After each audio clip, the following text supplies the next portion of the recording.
Hello বন্ধুরা, good morning. তোমরা সকলে কেমন আছো? আশা করি খুব ভালো আছো, আর আমরাও কিন্তু অনেকটাই ভালো আছি।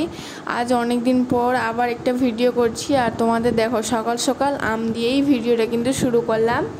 কারণ কাল আমাদের এখানে না বৃষ্টি হয়েছিল, তো জল ভরতে গিয়েই অনেক আম পেয়েছে। তাই দেখতে পাচ্ছ এতটা আম নিয়ে এসে রাতে অনেকটাই খাওয়া গেছে। মানে আমাদের বাড়ির ওদিকে তো বলছে আম এখনও পাকেনি, কিন্তু এখানে দেখতে হচ্ছে একদম হলুদ হলুদ হয়ে গেছে, খুব ভালো লাগছে।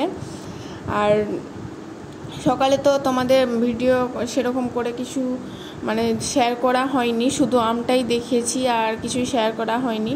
আর অনেকটা দেরি হয়ে গেছিলো রান্না করতে, তাই ভাবলাম রান্নাটা বসিয়ে দিই, রান্নাটাই শেয়ার করি তোমাদের সঙ্গে। আর ওইদিকে তো হাঁড়িতে ভাত বসিয়ে দিয়েছি, আর এইদিকে ঢেঁড়সটাও কেটে নিচ্ছি। কারণ মানে কি বলতো, অনেকটাই দেরি হয়ে গেছে, আর এখন বর্তমানে একটু দেরি করেই রান্না করছি। 11:30 প্রায় মানে ভাত বসাই। আগে আমার ঠান্ডার দিন থাকলে আমার কিন্তু 11টা 11:30 নাগাদ আমার রান্না হয়ে যায়, সে হিসাবে এখন আমি 11:30টায় রান্না বসাই। আর অনেকটাই প্রবলেম হচ্ছে গো, স্ট্যান্ডটা ভেঙে না, গ্যাসের যে স্ট্যান্ডটা হয় রান্না করার, যে মানে হাঁড়ি বসানোর যেটা হয়, ঠিক আমি জানি না কি বলে সেটাকে, তো সেটাই ভেঙে গেছে, তো প্রচণ্ড পরিমাণে অসুবিধা হচ্ছে। তো ভাবলাম যে যখন ঢেঁড়সটা কাটছি তাহলে এটাতেই বসিয়ে দিই ভাতটা কিছুটা ফুটে আসলেই, ঢেঁড়স কাটা হয়ে গেলে কিছুটা ফুটে আসলে হাঁড়িটা মানে উল্টো সাইডে বসিয়ে দেবো। আর আজ সয়াবিন করব, তাই সয়াবিনটা গরম জলে ভিজিয়ে দিলাম। আর আমার ঠান্ডা জলে না সয়াবিন কেমন জানি একটা গন্ধ গন্ধ লাগে, তাই আমি মানে যেদিন রান্না করি সয়াবিন আমি গরম জলেই ভিজিয়ে রাখি কিছুক্ষণ, তারপরে আবার ঠান্ডা জল দিয়ে খুব সুন্দরভাবে ধুয়ে নিই, নাহলে আমার ঠিক পোষায় না। আর আমার শ্বশুরবাড়ির লোকেরা মানে সয়াবিন ধোয় না, ওরা ভিজায় না, মানে ঝোল করে তখন দিয়ে দেয়, কী করে যে খায় আমি জানি না, কিন্তু আমার একদমই ভালো লাগে না। আর প্রচণ্ড পরিমাণে গরম, কাল বৃষ্টি হয়েছে তবুও মনে হচ্ছে না যে বৃষ্টি হয়েছে, আজ প্রচণ্ড পরিমাণে রোদ করেছে।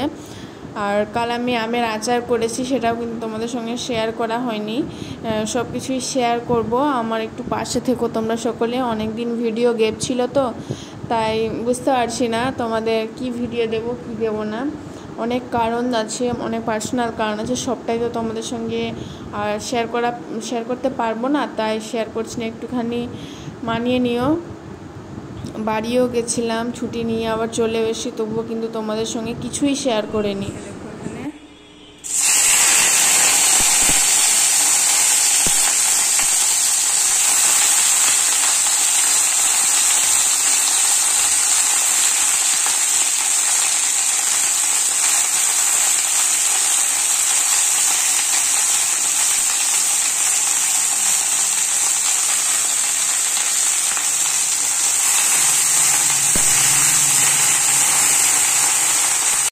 কি বলতো, ইচ্ছে তো সবার থাকে, কিন্তু কিছু কারণ থাকার কারণেই মানে শেয়ার করা যায় না। ওদিকে তো ঢেঁড়স বসিয়ে দিয়েছি, তো খিদাও পেয়ে গেছে, রাতে 2টো রুটি ছিল, খেয়ে নি তাহলে। আচার করেছি যেহেতু লঙ্কার, কিন্তু পিঁপড়ে মশাইগুলো সব আমার রুটি খেয়ে নিয়ে, দেখো কিভাবে পিঁপড়ে লেগেছে, পুরো রুটি একদম খেয়ে নিয়ে ছিদ্র ছিদ্র করে নিয়েছে। বাড়িতে রাখা ছিল, মিষ্টি রাখা থাকে বাড়িতে, কিন্তু মিষ্টিতে একদম পিঁপড়ে যাবে না, রুটিতে আমি জানি না কেন প্রতিদিন রুটিতে আমার পিঁপড়ে চলে আসে। থাকলে একটা দুটো রুটি থাকলেই পিঁপড়ে আসবে, আর পিঁপড়ে এমনভাবে রুটি খাবে না, পুরো ছিদ্র ছিদ্র করে দিবে, তা সেরকমভাবে তো আর খাওয়া যায় না। আর ওদিকে তো ভিন্ডি ভাজা চলছে, আর এদিকে মশলাটাও করে নিচ্ছি ভিন্ডির জন্য। তো মশলাটা আমি ব্যবহার করি, যেহেতু আজ নিরামিষ মঙ্গলবার, তাই মানে এরকমইভাবেই করতে হবে। সর্ষে বাটা, পোস্ত, কাঁচা লঙ্কা আর টমেটো দিয়েই পেস্ট করব। আর পেস্টটা করেও নিয়ে চলে এসেছি। এবার ঢেঁড়সটা আজকে একটুখানি বেশি ভাজা হয়ে গেছে, তবে ঠিক আছে, চলবে, আমরাই তো খাবো, আর কেউ খাবে না। মশলাটা দিয়ে মশলা ভেজে কিছুক্ষণ মানে জল দিয়ে আবার একটু কিছুক্ষণ ফুটে উঠলেই নামিয়ে নেব। মানে আমি তো ভাজা করি, বেশিরভাগ ভাজাই করি, ঢেঁড়স ভাজা করি, কিন্তু তোমার যে দাদাভাই বলছে না একদিন ঢেঁড়সের মশলা দিয়ে করো, মশলা ভিন্ডি করো, এ হচ্ছে ব্যাপার। তো ওর জন্যই করতে হয় মাঝে মধ্যে, বেচারা কত কষ্ট করে, তো ওর জন্যও তো কিছু করতে হবে। আর আমি কোনো কাজ করব আর তাতে মানে কোনো কিছু ঘটবে না, মানে সেটা তো হতেই পারে না। দেখতে পাচ্ছ জিরে তো শেষ হয়েছিল, কৌটাতে ঢালতে গিয়ে কতখানি নিচে পড়িয়ে দিয়েছে। আমি ভিডিও করার চক্করে না সব ফেলে দিয়ে দিক ওদিক। আর অনেক তো জমে গেছে, আলুর খোসা, পটলের খোসা, অনেক খোসা জমে আছে। আম খেয়েছি সকালে, সেটাও রয়েছে। তাই ভাবলাম ডাস্টবিন পেপারটা লাগিয়ে দিই বালতির মধ্যে আর সব কিছু ঢেলে নিই। ঢেলে না দেখবে সব কিছু ক্লিন থাকলে খুব ভালো লাগে, তাই না? তাই গামলির মধ্যে রেখে দিয়েছি এতক্ষণ, এখন তো পরিষ্কার করে রাখতে হবে, তাই না?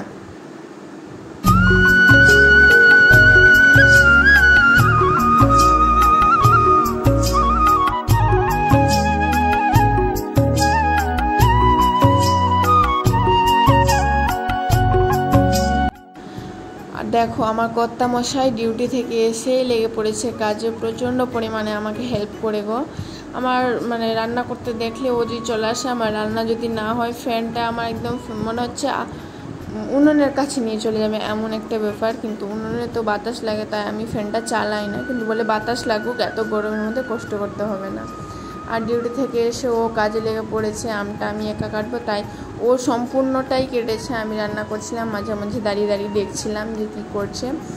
মানে ও প্রচণ্ড পরিমাণে কাজ করতে ভালোবাসে, মানে বসে থাকতে ভালোবাসে না।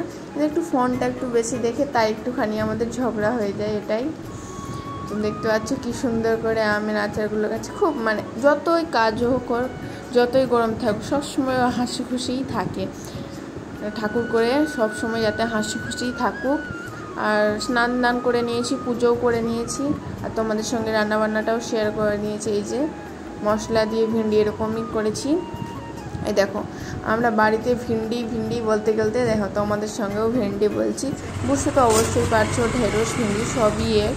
আর পাঁপড় ভাজাও করে নিয়েছি। খাওয়া দাওয়া খেয়ে কিছুক্ষণ রেস্ট করেছিল, তোমাদের সঙ্গে আর ভিডিও করা হয়নি। ও বাইরে থাকলে না আমার ভিডিও করার কথাটা একদমই মনে থাকে না, তাই চলে যাওয়াটাই ভিডিও করলাম তোমাদের সঙ্গে, ডিউটি যাচ্ছে তাই। আর সন্ধ্যাবেলা এসে আমাকে বলছে আম খেয়েছো সারাদিনে? আর না, খাইনি। ও ছুলে দেয় আমটা, তো ভালো লাগে খেতে, বলো ছুলে খেলে বেশি ভালো লাগে, একটুখানি শক্ত শক্ত আছে তো, তাই ছুলে বেশি ভালো লাগছে। তা ও বললো নিয়ে আসো, তাহলে আমি কেটে দিলাম। ঠিক আছে, কেটে দিলে তো ভালোই করে খাই। দেখো আমটাম কেটে দিলে মানে ভালো লাগে খেতে, আর না কাটলে ইচ্ছা করে না, একা একা ভাল লাগে না। আসলে দুজন মিলেই খাবো, ঠিক না বলো?